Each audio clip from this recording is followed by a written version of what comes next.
Jaz sem zelo vesel, da smo danes z komunalnimi podjetji, z Družbo za ravnanje z odpadno embalažo opravili prvi posvet na področju embalaže.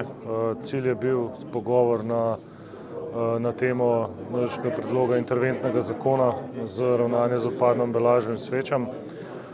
Jaz ugotavljam, da kot država smo zatajili sistem za ravnanje z odpadno embalažo. To nas je pripeljalo do tega, da imamo velik ekološki problem, da imamo velik sanitetni problem, predvsem pa imamo zelo velik varnostni problem na komunalnih podjetjih, ker ne moremo več zagotavljati varnostnih ukrepov med samimi kupi odpadne embalaže. Zato je tudi ministrstvo predlagalo interventni ukrep zakon, ki bi šel po nujnem postopku v proces Državnega zbora, zato da bomo lahko zagotovili financiranje države za odvoz kupa odpadne embalaže, ki so zdaj na skladiščih, in pa zagotovili bolj učinkovit sistem vnaprej.